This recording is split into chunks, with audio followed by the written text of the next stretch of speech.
Hey guys, it's Ciarain here from Leapfrog Fight TV, and today joining me for episode 2 of Between the Rounds is none other than Jacob Thompson. Jacob, how are you going? I'm good, mate. I'm good.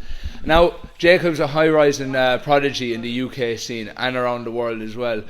He's had so many big fights here in the UK, and he's ongoing to some major big fights coming up in the next couple of months that we will touch base on later in the interview.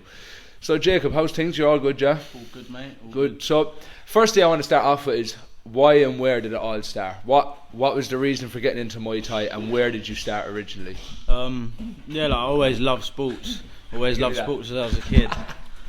Yeah, I always loved sports when I was a kid, but obviously as I got older, wanted to learn how to fight and stuff. And then I heard about Muay Thai, obviously heard about the elbows and everything. Found out the gym was sort of just down the road, so I started coming down here. I never really took it seriously, I never wanted to do it necessarily as a career. But I just sort of fell into it, to be honest, really. And obviously Andy, we've always had a close relationship, so that's definitely been a big part of it, you know. But nothing too interesting, just fell into it, to be honest. It's not a mad story, but yeah.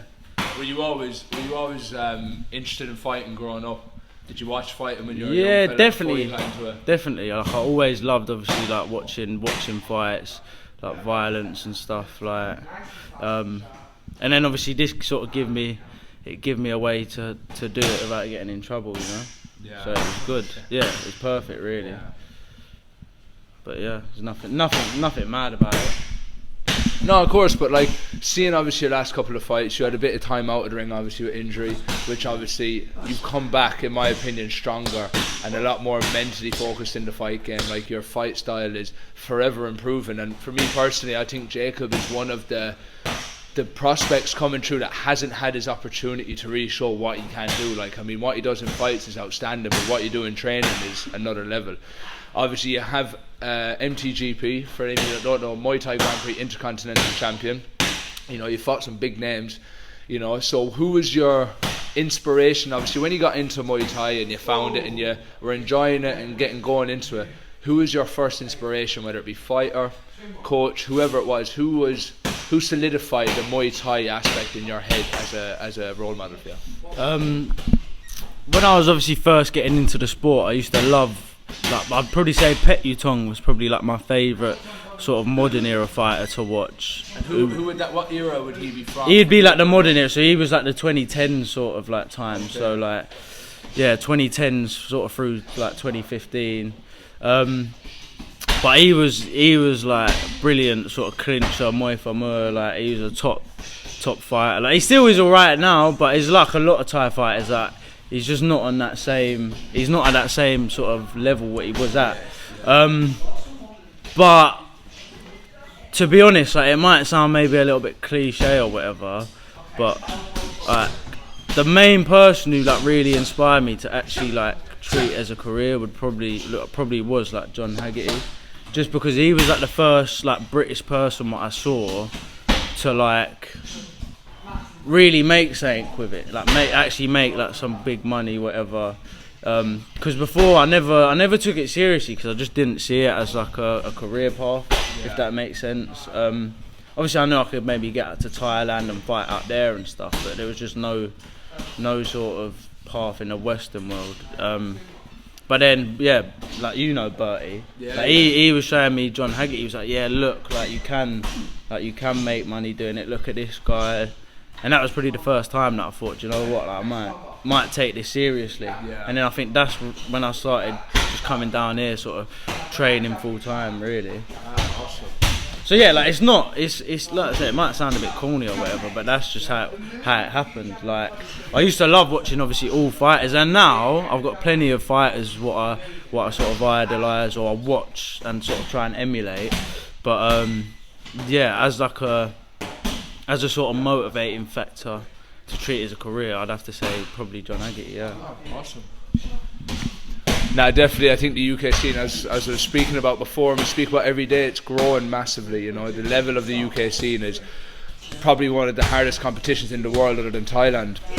So John Haggerty being a big role model to get you into it. Obviously his style is quite explosive and aggressive. However, your style intrigues me a lot because you fight a lot of guys often or not that are taller than you, and your way of controlling the distance with the reach disadvantage is phenomenal. How you close it and how you work into range, and then obviously your clinch work coming out of the gym, obviously like JD, your clinch is top notch. Styles make fights, styles make fighters. What interested you for your style? What do you like about how you fight, and what makes you train to be better at the style that you're working with? I think obviously I like having a fight. You know what I mean? So it's like I've never really been a back foot fighter, if you will. Like with the distance control and things, I've always had a big like emphasis on ring control. Like the centre of the ring is always, like, should always be important that you're keeping control of it, you know. And as long as you keep control of the ring, you sort of can make the assumption of where your opponent's going to be, you know, and you can adjust for it. Like, so it's not as such like knowing what's going to happen, but just being able to anticipate it and keeping that perfect range, you know, because if you can easily smother your range work by just coming too close, or well, a lot of people do, they end up following their opponent, you know, so they think they're just cutting them off, but you're just following them, yeah, and you're making it easier for them, whereas less is more, you know, with ring control. Like you really don't need to do too much, but yeah, I think I just developed my own fighting style through obviously watching some of my favourite fighters, and then slowly just sort of like mixing it all together. Yeah. You know, like I wouldn't say one style is like, I wouldn't say I've got one style. Like I feel like I could fight any style if I had to adjust to it. But yeah, it's just a sort of combination of multiple fighters, golden era fighters, like through to obviously like the modern day, like as I say, like people like John Haggerty and that. But going back, as I say, like the golden era, Villapol, Ole, like there's literally countless names like that I could list off here. What have inspired me, or what fighting style I've sort of like taken a bit from. But yeah, it's just a big like combination of all of them, to be fair. Oh, awesome. Obviously you touched on golden era Muay Thai.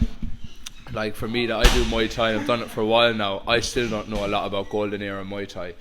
And I hear about, obviously when we train together, like you and the lads were always informing me about golden era, and kind of when I started watching a bit of the highlights on YouTube that you were showing me, I was thinking, fucking hell, there's a whole different side of Muay Thai that people are forgetting about, from these golden era fighters that fight almost, for me personally, a lot more stylistically like Muhammad Ali in the ring, with how they move and how fancy they are. Could you give us a bit of like information regarding to golden era, and what type of fighters would be good ones to hit up on YouTube and look at for people that don't really know about golden era and are kind of coming into the one championship side? And because we want to keep golden era Muay Thai alive in this scene, you know, I think with the transition and the growth of Muay Thai, obviously the fighting styles are getting different. But could you give us some names from back then that would be great to look at? Yeah, you got like I said, I couldn't even sit here and like obviously name off like all the fighters. Just say like your top three or something. Some of my favourite, as I say, like out of the golden era, Villapol is probably like my favourite fighter. He was also a WBC like Western boxing world champion, as well as like the Raja champ. Who else? You got, as I said, Ole. He's just a pure technician. Who else? There's so many, honestly. There's so many that I watch. Like I'm sitting here trying to think of like one now. But as I say, another person, to be fair, Ciarain, like I took a lot of my sort of kicking style off him. You know, yeah. Honestly, like there's endless. You know, Rainbow. Who else? Antonasak. Like there's so many, and really, for anyone trying to get into it, like I'd say just go out, just go and like look into it for yourself. You know, like look into golden era fighters. Somrak, like he was another one who was just unbelievable. Like he was a boxing gold medalist as well. Yeah. And as you said, with like one championship, like yeah, the fighting style might be evolving, but all of these sort of like golden era fighters, like they would have cleaned up on on one, you know, because they was fighting in little 6-ounce gloves anyway. Like, they're not maybe open finger 4 ounces, but they're still small gloves, and their head movement, their boxing hands, their everything, it was so well put together. And it's not to say that nowadays that don't exist, but plenty of them golden era fighters would have absolutely cleaned up on one, like, especially with their style, you know.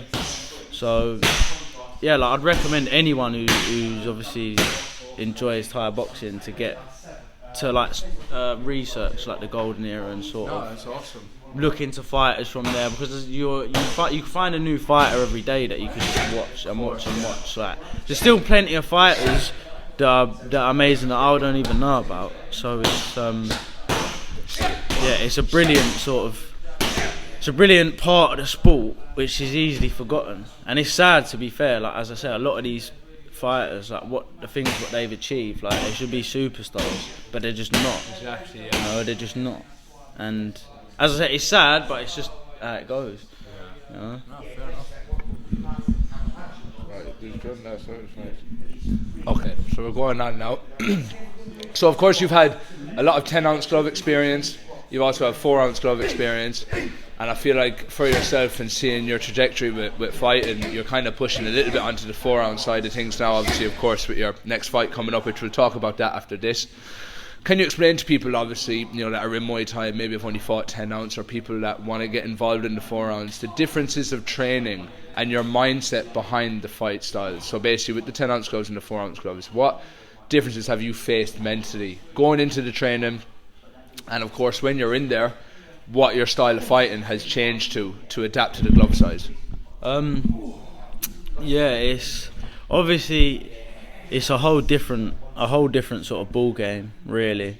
Like, the preparation side of things, I wouldn't necessarily say that I like prepare necessarily any different. Obviously, I'll add in like wearing smaller gloves and stuff, but it's just my style what I'll maybe change a little bit, because you just, as I say, it's a different sport, really. So you can't have that traditional Thai style. It's not to say you can't win like that. Obviously you can, but it's not necessarily the most efficient style in them little gloves. You know, that boxing defense has got to be paramount. And another big aspect, what's easy to sort of disregard, is the range. Like, how different the range is. You know, a punch what you'd be landing in big gloves, like, you're not landing it in smaller gloves, and the surface area as well. Yeah. Like, it's honestly it's so different. So it's just being that little bit more sharp, to be fair. Like, mindset wise, I wouldn't. Yeah, I'll go into every fight sort of the same. You know, every fight's the biggest fight of my life. Every fight's going to be the hardest fight. You know, always just being present. You know, not looking past anything. But yeah, the 4-ounce glove, obviously, it's more exciting. Like, it's more exciting for people to watch. It's more exciting to do yourself. Like, and it's a double-edged sword. You know what I mean? It's got its advantages and its disadvantages. Like, but yeah, I think it's brilliant. You know, like, it forces you to be better. Like, it forces you to be better, to be sharper. You know, you can't really make any little mistakes. But I still love, obviously, like 8-ounce, 10-ounce glove like fights and stuff. But I just do think, as you said, like, obviously the 4-ounce gloves is sort of the way. It's the way the sport's going now. Like, and as much as I love traditional pure Muay Thai, especially at the moment, anyway, it's just not where the money's at. No. You know, so. Right. But the money now is coming into the entertainment factor of it. So where the 4-ounce, they can cut more. Obviously, you can cut with an elbow, and the 4-ounce glove almost the same now. But obviously, going back onto fights, obviously this fight comes up to you a lot. The fight between you and Ben Etheridge, which was probably one of my favourite fights that I've ever watched live in my life so far. Ben is a close friend of mine as well. I train with him regularly at strength and conditioning. And you two, I think, really brought out two unreal versions of yourselves to see who will go the furthest with the fight. Obviously, it was a close fight in certain ways, but then obviously you started taking it away with the scoring aspect and moving and kicking a bit more. However, like you both said, the punches that you both received on that night were incredibly massive, and you both came out of there with massive lessons learned, and also a massive respect from not only the Muay Thai community but everyone that can watch that fight. And I highly recommend it, guys. If you want to check it up on YouTube, Jacob Thompson versus Ben Etheridge on Diamond Fight. I can't remember which Diamond Fight it was, but it'll come up on YouTube. You can't miss it. So obviously, Jacob, you know, you had your fight back last year against Liam Patel, which was a very good fight to watch. You know, annoying as it may be that it wasn't the outcome you wanted, it was a fantastic fight. It was your first fight back after 10 months or so out of the ring and out of training, really, because of your injury. Watching you, as we go back, touching about how you control the distance, the mentality you have through the rounds and seeing you grow more and more as a fighter is very admirable, because there's nothing that ever gets too annoying for you. What I see, you keep that control all the time, and if there's ever a mistake made, you fix it. And that's the one thing I like about how you fight. You know, even if you get hit hard, which is very rare, you know, because you're very good at moving, you're very good at handling that pressure, or handling that kind of impact, you know. Obviously now we have a big 4-man tournament coming up here in the UK for yourself against 3 other top 59 kilo fighters. 58 kilos. So this is a 4-man tournament on Hitman Fight League on basically the road to 1. So this will give you the opportunity to fight on one Friday night. What's your thoughts, obviously, leading up to the 4-man tournament? What's your thoughts on the opponents that you're fighting on the 4-man tournament? And of course, what's your plans for after you win the 4-man tournament? Yeah, it's obviously a very big opportunity. You know, I'm very grateful for it.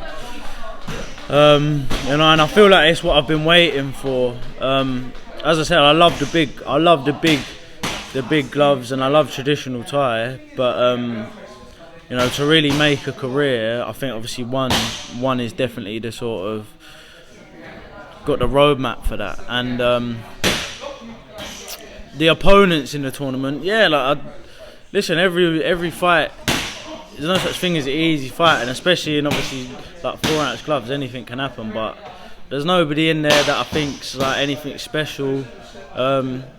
You know, obviously you got Jay Council, like he's on a big knockout streak, so I think that'd be an interesting fight to happen.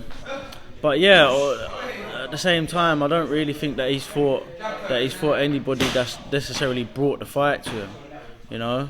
And the way he fights, especially, like, if I'm being really honest, I can't even speak too much on the others because I've never even heard of the French lad, and I've not seen too much of Ian. But yeah, with Jay, obviously he's good, but his fighting style is what that kind of style I thrive off, you know.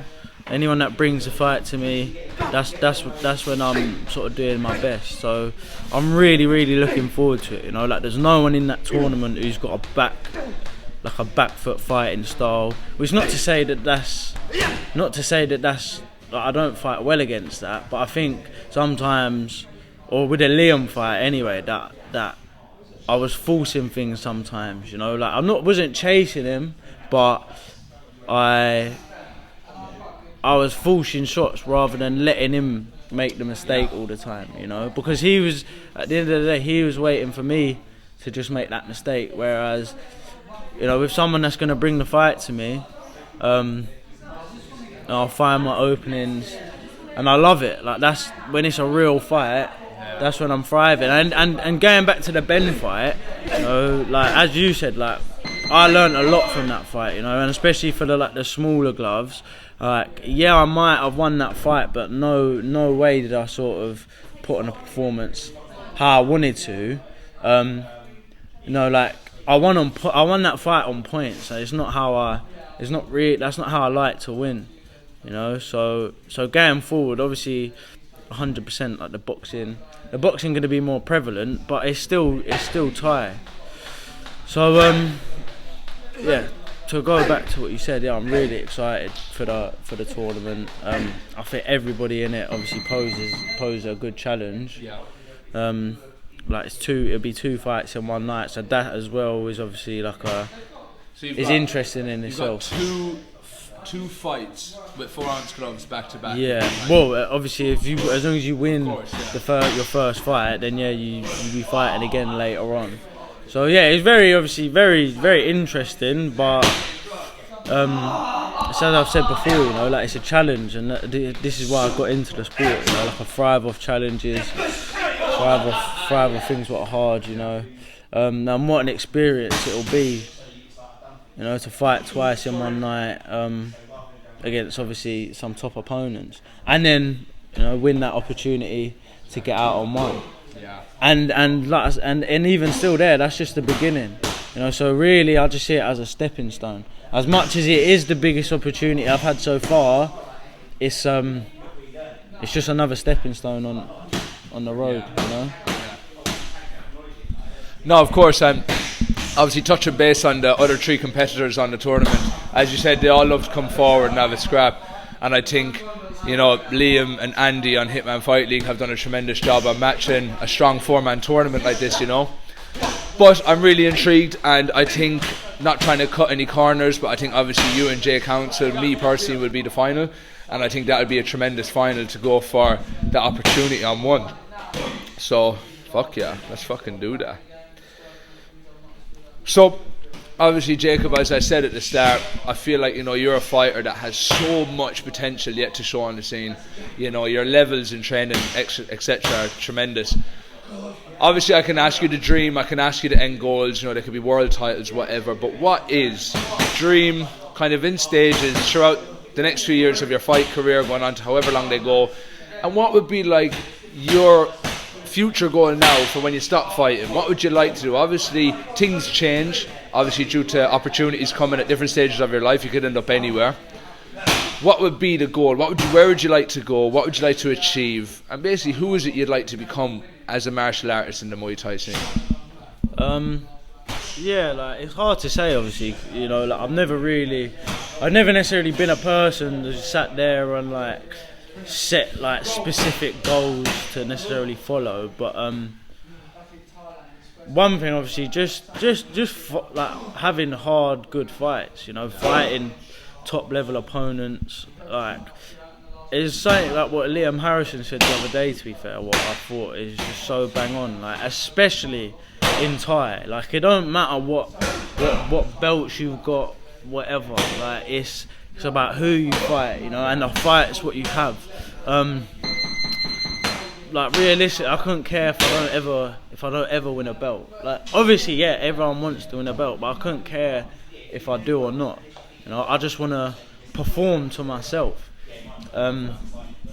Like it's as I've said, like in a separate interview. Like I never got into fighting to like impress other people or like be like a star or anything that you will. Like it's always just been about like proving to myself that I belong somewhere and that I you know, can fight this person. So and as I say, taking challenges. Taking risks, you know, like, and I can't remember where I see it, and it sounds a little bit deep, but it's like with fighting, it's like it's the only place it's one of the only places you're not just waiting, you know, like anything else in life you're sort of dawdling through. Like even for me, like most days when I'm training, like I'm just getting through the day, waiting to go, like I'm waiting to train, waiting to eat, and then go back to sleep. Like, I'm just getting through the day. Like obviously, it might sound a bit. But that's the life. It might sound a bit silly, but that the only time where, you know, like I feel alive is like when I'm fighting. You know, like it's a feeling what you can't buy. You know, and win, lose or draw, it's you still getting that when you're in there. You're still getting that rush, that adrenaline rush. Yeah, it's hard to say like a specific goal, to be honest, because I genuinely just like at this point I don't have one. Obviously, as you said, like I come back off my injury, like that was obviously like a massive like mental thing, like mental block to get past. But getting past it, you know, like obviously I'm a better person for it, and I improved as a fighter and as a person in that time, where I was out injured, and it was the first time that I've ever had like any sort of serious injury my whole career or anything, and it almost gave me a new sort of perspective on fighting. You know, as you said, like anything can happen at any minute, you know, so yeah, me personally, I just want to fight the best, have the best fights, and I mean, I want to look back in like 10, 20 years, like with my kids or whatever, and watch my fights and love them. Like I want to watch them and really love to watch it, not like sit there and watch like some boring fights, like you know, like. And I wouldn't want to go and watch myself just steamrolling some plumber as well. Like I want to go and watch like a good fight against a higher level opponent, and obviously me coming out on top. But yeah, titles and that. Obviously, I'd love to win the one title, but it's not necessarily like a massive goal of mine at this point in time. Anyway, you know, as I said, I just want to get good fights and sort of create a legacy for myself. You know? Well, I think just before we conclude this interview, I think just to touch on something really quick about you said about injury, and obviously a lot of fighters, you know, and they're on a trajectory of winning and they're having a great time, and then boom, an injury comes. I think, you know, it's fully up to you how you control that situation. You know, you can cry to yourself and make out that the world's against you, or you can do what you have to do, look after that injury, nurture it, take the time you need to take out and look after yourself, and then really put that love back into the game. Because I feel like a lot of the time when injuries come about, fighters stop. They think, why should I do this anymore? And the thing is, fighting isn't a very payable sport until you get to the top. Until you get to the top of fighting, you know, even like when you're in the top 10, like you are, like Jacob himself is UK number 8, it's still a tough time getting to the top, where you have to put into your own training, you still got to do some PTs and get sponsors and whatever. So yeah, what you said about doing the injury and seeing you come back and performing better than what you were before is fucking admirable. But look, that concludes our interview today with UK number 8 MTGP fighter and world-renowned fighter Jacob Thompson, who is also fighting on February 24th on Hitman Fight League in the 4-man tournament in Manchester, not Leeds, is it? In Manchester. Trafford Park at the Bowlers Arena. Bosh. Be there, exactly. So yes guys, so if you want to check out Jacob's social media or on YouTube, it's Jacob Thompson. Have a look, you'll find him fairly easy. But as we were saying, you know, get in tune with his 4-man tournament. Get tickets for it if you're in the Manchester area, London, Hertfordshire, wherever the fuck in the UK you are. Get onto him, get some tickets, and trust me, you're going to see this lad go all the way, straight to 1 and above. And I know you say you don't mind about world titles and that too much, but I feel that you are going to be getting them world titles very soon, mate. With the graft you have and the mentality you have, but also the style is tremendous. But Jacob, thank you very much. It's a pleasure to talk to you. Obviously, I'll see you in training again soon. But guys, thank you very much. It's Ciarain here from Leapfrog Fight TV, episode 2 of Between the Ropes. Hasta luego, hermanas and hermanas. Available on Android and Apple devices. Download the Leapfrog Fight TV app and enjoy a whole host of shows as part of your membership.